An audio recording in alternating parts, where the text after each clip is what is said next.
या अब हम पढ़ेंगे इनके बारे में, रेखित पेशी, चिकनी पेशी और हृदयक पेशी के बारे में। पहला क्या है, रेखित पेशी, जो कि हमारा क्या था, अनैच्छिक मतलब ऐच्छिक उत्तक के, जो हमारा उसका उदाहरण था क्या था, वो ऐच्छिक पेशी उत्तक का उदाहरण था, ठीक है ना, ऐच्छिक।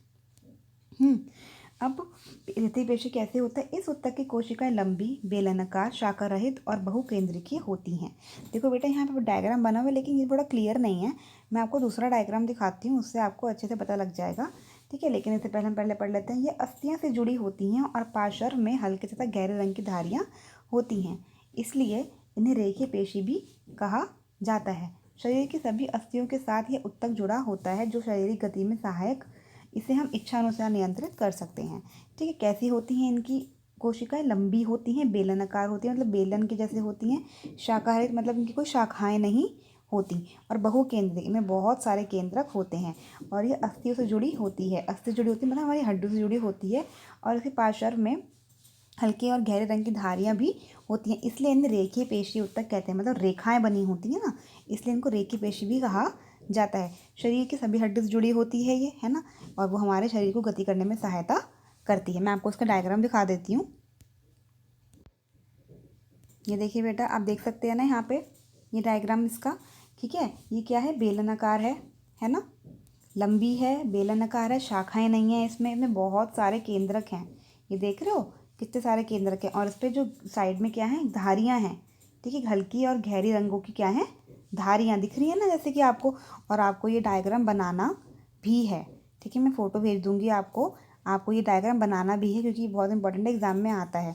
तो ये क्या हो गया हमारा, रेखीय पेशी उत्तक हो गई, क्या हो गया हमारा, रेखीय पेशी उत्तक हो गई है, ठीक है। अब हम पढ़ेंगे, देखिए चिकनी पेशी के बारे में पढ़ेंगे। उस उत्तक की कोशिकाएं लंबी, शाखा रहित, एक केंद्रीय तथा सिरों से पतली होती है। कैसी होती है, लंबी होती हैं, शाखा रहित मतलब इनमें कोई ब्रांचेस नहीं होती, शाखाएं नहीं होती हैं। इसमें एक केंद्रक होता है, कितना होता है, एक केंद्रक, ठीक है। जब आपको एग्जाम में क्वेश्चन आएगा ना, उसमें आपसे पूछेंगे उसमें अंतर, कि रेखित पेशी चिकनी पेशी में अंतर बताइए, तो अंतर बता सकते हैं आप कि बहुकोशिक होती है, क्या होती है, एक केंद्रिक होती है। ये क्या होती है, लंबी होती है, ये भी बेलनाकार होती है, ये बेलनाकार नहीं होती है। ये क्या होती है, साइडों से पतली होती है। अभी मैं इसका डायग्राम भी दिखाऊंगी आपको।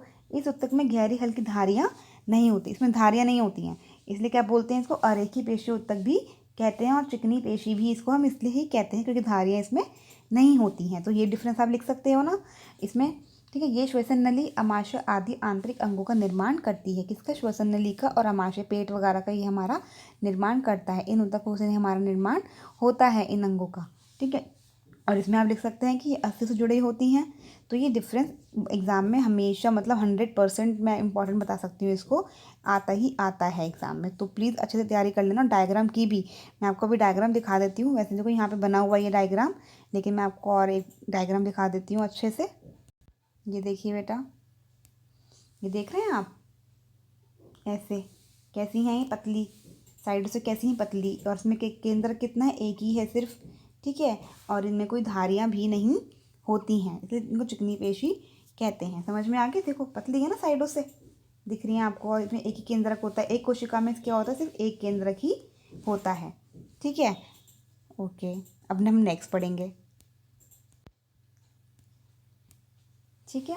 अब देखिए हृदय पेशी के बारे में, इसके नाम ही बता रहा है इसका कि हृदय में होती हैं ये, हृदय से, हृदय से बना होता है, जैसे कि नाम से पता लग रहा है, ठीक है। तो पढ़ लेते हैं हम, ठीक है।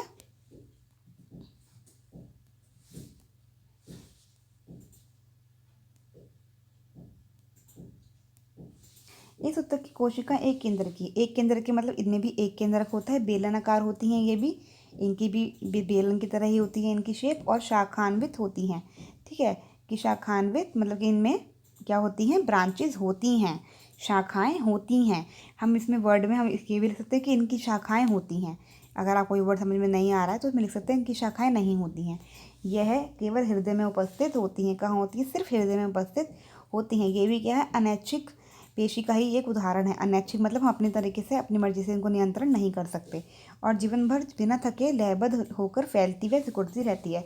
जब तक हमारा जीवन चलता है तब तक ये क्या होती है, सिकुड़ती है, फैलती है। धक धक करता है ना हमारी हार्ट, तो बस वही बोल रहा है ये, फैलती है और सिकुड़ती है, जो हृदय की गति प्रदान करता है, जिससे हृदय में गति प्रदान होती है। कभी अपने हाथ रख के देखना हृदय पे, तो आपको लगेगा कि गति हो रही है। तो ये क्या होती है, जीवन भर बिना थके फैलती और सिकुड़ती रहती है। ये क्या होती है, हृदय पेशी। ठीक है, मैं इसका भी डायग्राम आपको दिखा देती हूँ।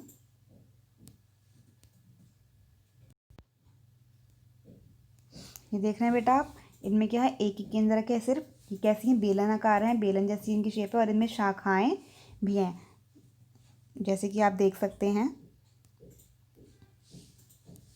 इनकी शाखाएं भी इनमें हैं। ठीक है, तो जब डिफरेंस आएगा इन तीनों में तो आपको ये ज़रूर ज़रूर ध्यान में रखना है और इनको लर्न करना है। चलिए बेटा, एक बार हम क्वेश्चंस देख लेते हैं।